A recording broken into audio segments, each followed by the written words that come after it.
Good evening, travelers. The following tale is that of The Dating Game, a classic creepypasta involving a very distraught man trying to find love and attempts speed dating. However, after finally connecting with a woman, he realizes that woman is not what she seems. Enjoy this tale here at Matchbox Creek. I will give an advisory warning, however. The following tale does contain subject matter that may not be suitable for families. The following terrifying tale contains that of torture, murder, disembodiment, the torture of a child, the murder of a child. Please listen at your own risk. Enjoy this terrifying tale here at Matchbox Creek. I had been single for a while, and I was sick and tired of it. Being 32 and single is no laughing matter.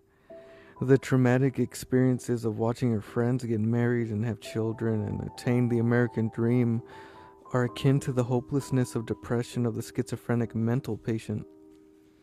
I wanted a wife, I wanted kids, I wanted a steady job. I was tired of working at Burger King and living alone in my studio apartment. And I was almost certain I had memorized 90% of porn stars on the internet by name. And disgusted by the company of my left hand, I decided to go out to one of those speed dating events. I picked out my best garb and walked out the door. Keep in mind, I worked at Burger King, so the best clothes I could afford were some mediocre dress shirts and tattered khaki pants I bought at Walmart during a clearance event. I walked into the event trying to display the shred of confidence I had left. I was instantly discouraged when I saw all of the other competing males and their Armani suits, high-class whiskey in hand, and auras reeking of nothing but pure self-esteem and conceit. The ladies there were dressed in fine dresses, some of them quite low-cut, and smelled like a flower garden designed by Martha Stewart. There were some serious lookers in there, and I swear my pants shrunk a couple sizes at the sight of some of those dresses. The speed dating started. The first girl I sat down with was quite young, a young 22-year-old mother of 3. She had made a lot of mistakes in her life and seemed far more than I could handle. Right off the bat, she told me about how she was 4 days sober from methamphetamine and was looking to settle down with a nice man who didn't look like a walrus. I spent the next 4 minutes making general small talk, quite literally fearing for my life. Once that buzzer sounded, I rocketed out of my chair with the speed of a gazelle. The young woman seemed offended, but honestly, what did she expect? The next woman was way too old for me. I had thought that these events were age-regulated and had different meetings for people in, different stages of life. I'm no pervert, but the whole idea of taking her shirt off and seeing 2 runny eggs nailed to the wall, yeah, that didn't appease me. My decision was finalized as soon as she brought up her grandkids. I can hardly handle 1 generation of young ones, much less 2. I actually asked her if she needed help getting out of the chair after the buzzer sounded. Again, another dark look. I was batting a 0 for 2, but such pitches were ones that I would gladly let the catcher have. The next woman seemed much more appealing. She was 26 and studying to be a nurse at a local hospital. She loved kids but had none of her own, which was a relief to me. She seemed well kept and stable, and wasn't a bad looker either. No lie, my eyes did wander a bit south a couple times during our meeting. She either didn't notice or didn't care, as she never pointed it out. I asked her if she'd like my number as the session ended, and she consented. I flipped my phone open and entered her number as she read it out, smiling at her and thanking her for her listening ear. No wonder I had been single for so long. I got up to the next table. While doing so, I closed my phone by accident and realized that, I never saved her number, so I lost it forever. For the love of God, 0 for 3. The next table was empty. What a joke. If I wanted to sit and stare at the wall, I would have stayed home. Nothing really to say here. Moving on. This is where the story begins getting dark. The woman I met at the next table was the most interesting of all, but not in a bad way. She had long, flowing dark hair and green eyes. She had this cute smile, and man, what a tight body on this one. Black dress, black shoes, black everything. For someone dressed in such gothic matters, she had such a bubbly personality. Everything I said made her giggle, and I felt like a king just talking to this girl. She was 27 and currently unemployed. She was married to a husband before, but he had left her after their 2 children died of leukemia. She told me that the cancer was intertwined with her lineage, dating back as far as the 18th century. Therefore, in numerous fits of emotional rage, her ex-husband blamed her for giving the children cancer and sadly left. Too pained by the loss of her entire family, she moved to the city a few weeks ago and was living on unemployment, unable to continue working at her job due to the crippling depression and panic she had suffered as a result of her abandonment. Despite the torment in her life, she never seemed depressed about it. Either she was incredibly optimistic about life or she was the best actor I had ever seen. Either way, I was willing to take a shot. I asked her if she liked my number. It turned out that she had some bad meetings at this particular convention herself and wanted to take off and do something more fun. She tossed me an invite, and seeing as I'm a lonely 32-year-old man, she didn't have to ask twice. I never understood what she saw in me over all the other guys. I was a beaten and broken with no aspirations to better my current situation. Maybe she understood how I felt, considering all the pain she had felt herself, and decided to get to know who I really was under the cocoon of emotionless insecurity. I sensed a thread of compassion in between all that stress and trauma, willing to lend an ear to anyone that felt the same pain as her. I was truly transfixed by her presence, drawn to her character. I had never felt like that before. We decided to go to a pool hall. Apparently, she used to be a regular at another pool hall by her old house, winning local tournaments and making a name for herself. And she wanted to check out the scenery here. I wasn't too shabby at the tables game myself, but I was just excited. Every shot she made was perfect. The balls just sank into the pockets like each pocket was a black hole just waiting for something to trespass into its field. Out of the 17 games we played, I think I made around 23 shots. She just kept running the table. It was funny because she kept apologizing for being so good. I waved the apology and complimented her on her skill, causing her to giggle more. Every time she laughed, I fell harder and harder. And to be honest, I was always excited when the cue ball landed on my side of the table. You know, because she bent over the table for a shot, and as many pros do, you know. We left after that.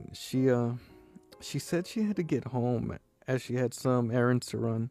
Being new in the neighborhood and all, I agreed since I had a Facebook application that needed to be updated.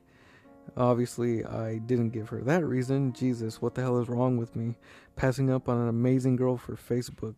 Ugh. So we exchanged numbers and parted ways. I couldn't believe it. I had actually scored a beautiful woman. Hell yeah. Weeks and months passed on. We continued to talk and eventually began regularly dating. The relationship moved pretty quickly, and it seemed we were truly matched for each other. After about 7 months of dating, I asked her to marry me. I popped the question on the 17th, as that's how many games we played on our first date. She found that romantic and flew into my arms, screaming yes to the skies. Things were finally looking up. I moved out of my shitbox apartment and into her home. I always admired the cozy feeling of her 2-bedroom ranch house. Something perfect to start a family in. As I was moving in my final things, I noticed how much of a mess I was making with my boxes of stuff and all. I apologized and motioned to the basement to finish my moving. Her face instantly darted to mine. In a hurried and almost frantic voice, she assured me that she'd take care of the rest of my things and that I should just relax. It was a bit odd, sure, but she had been through so much excruciating sadness throughout her life that her having a psychiatric illness is something I expected. I complied to her request. The next few months were great. Never got tired of each other, and on our wedding day, the kiss we shared on that altar was so special that I firmly believe that angels surrounded us and serenaded us with harps and trumpets as our lips connected and sparked so brightly that the entire room was illuminated. I'll leave out the details of our honeymoon as this is not a pornographic piece. She was always leery of me approaching that unforbidden basement.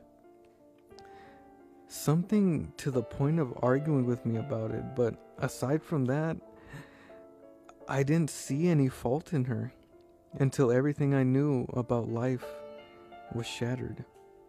One fateful day, she told me she was going to the grocery store. I noted that I wanted some ground beef in order to make hamburgers for dinner. She smiled at me for that adorable smile I've grown to know and love, and headed out. After climbing Burger King's corporate ladder, I had finally attained a position of regional financial manager for the entire state. I was working on some budget information, assessing the costs of all the franchises around the state. It was a long and arduous process, but I was getting just above six figures for it, so I wasn't complaining.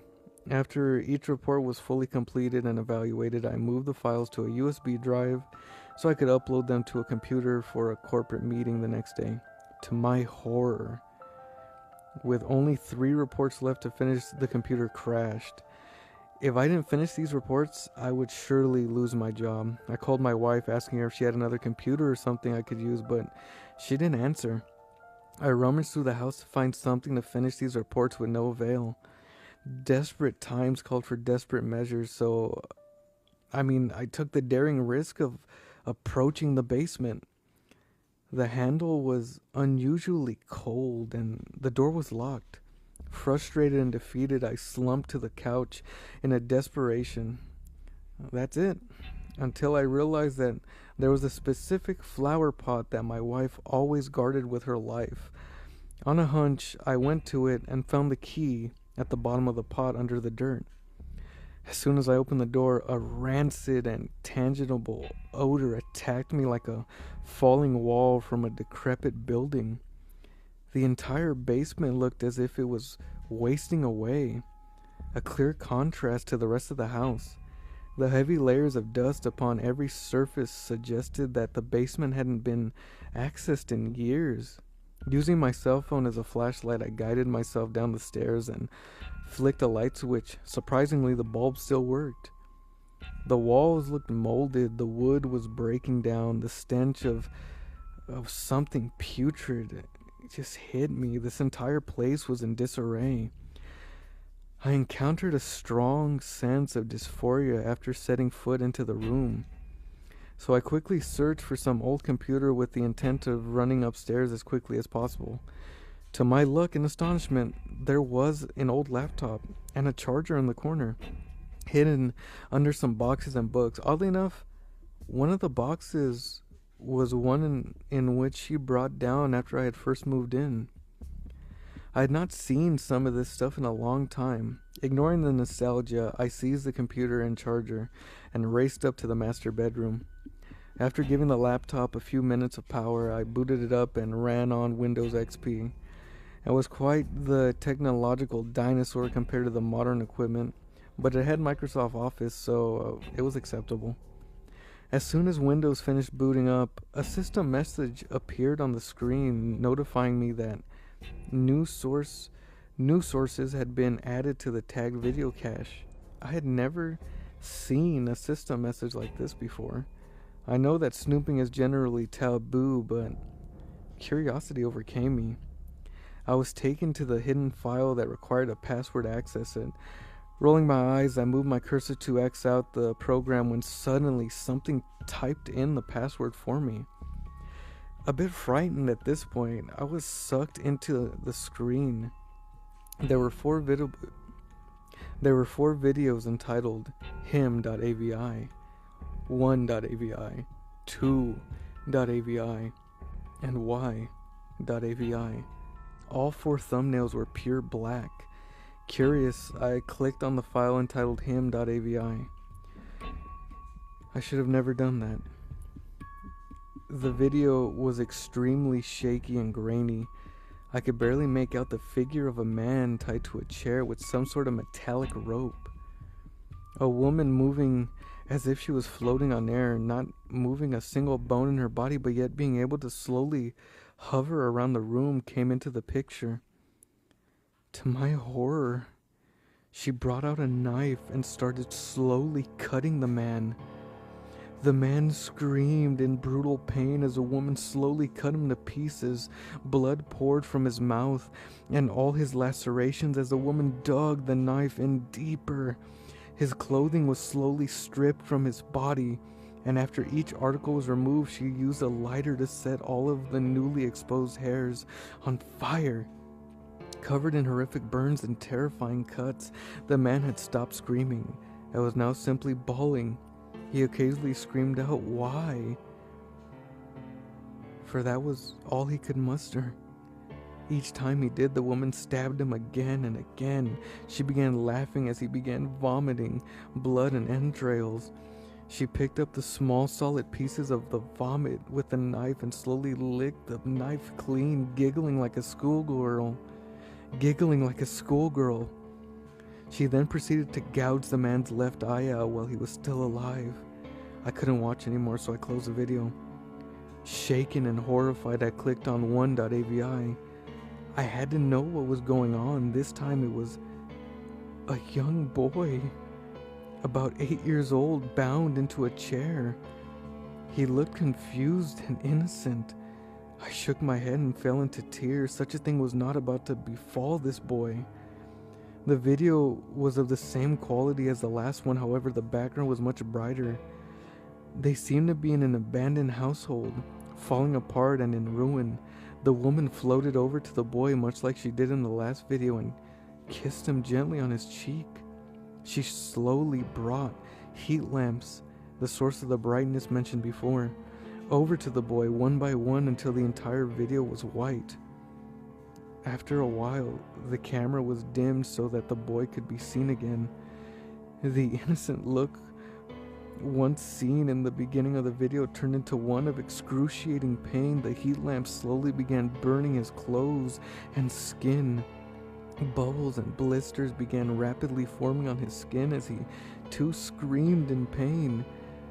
As with the man in the last video, he screamed "Why?" and was punished each time by being brutally slashed with a belt studded with pieces of what appeared to be broken glass. The blisters began to boil as the child was roasted alive. Eventually the screaming stopped and the boy fell into seizures. At that point, the same giggling in the last video could be heard again, this time even louder. She then took a knife and carved "I deserve this" into the boy's melting torso as he screamed. Eventually, the boy stopped moving. I closed out at that point. I needed to see the next one. I had to witness this. This had to be stopped. With such a determination, I clicked on 2.avi. This time there was no one strapped in the chair. Instead, an infant car seat was in the chair with what seemed to be a newborn infant tightly strapped inside. Like the previous video, a woman floated over to the child. She rubbed its head and briefly went off camera. She came back with a syringe and violently stuck it into the child's body, injecting a blue liquid into the child. Unique to the collection, the video began fast forwarding. At first, the infant seemed normal, happy, smiling, and carefree. It was as the fast forwarding progressed, the child grew more and more uncomfortable. It started coughing and wheezing. It began puking up white liquid and began crying, almost as if it too was saying "Why?" A dark bottle was briefly placed in front of the camera, and the words "Tasty Juice" were written upon it. The bottle turned over to reveal its contents, a blue liquid that sizzled when it reached the ground, Blood-curdling screams erupted from the baby as it fell into more of an unstable condition.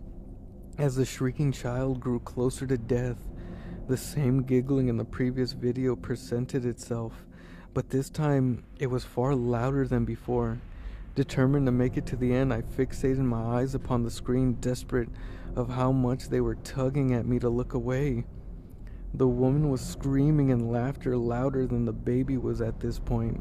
She floated over to the child again, unstrapped it, grabbed it by the legs, and to my utter shock swung it headfirst as hard as she could at the wall.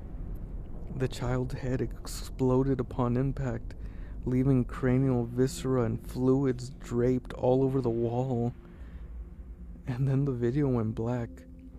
Shaking, I forced myself to click on y.avi.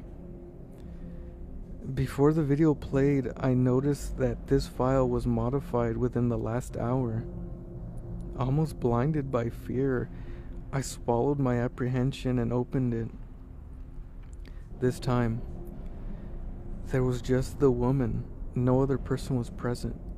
She was facing away from the camera and was speaking in a demonic tone.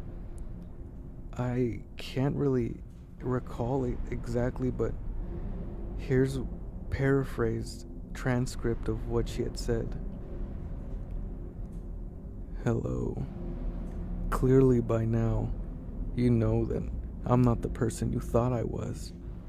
I'm a sick and twisted woman. I love this. It makes me so happy to see somebody die, especially at my hand. I know you're watching this. I know you're terrified. The ghosts of those I've killed are swarming around you right now, telling you to pull away from the screen, to save yourself. Yet, you still sit there and watch, waiting for some happy ending or reasonable explanation as to the events you have just witnessed. There are no special effects here. What you saw was real. I love watching this footage, even so much as to pleasure myself to it. But I had to hide it. You couldn't know. You're a lonely piece of shit brain would tell you to turn me in.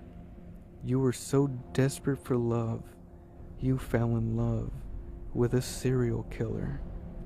The woman turned around instantly, and I had recognized the face of my wife. I couldn't even feel emotion at this point. I didn't know what to think. My memory had fallen to pieces. I didn't know where I was or who I had been or what I was about to go through.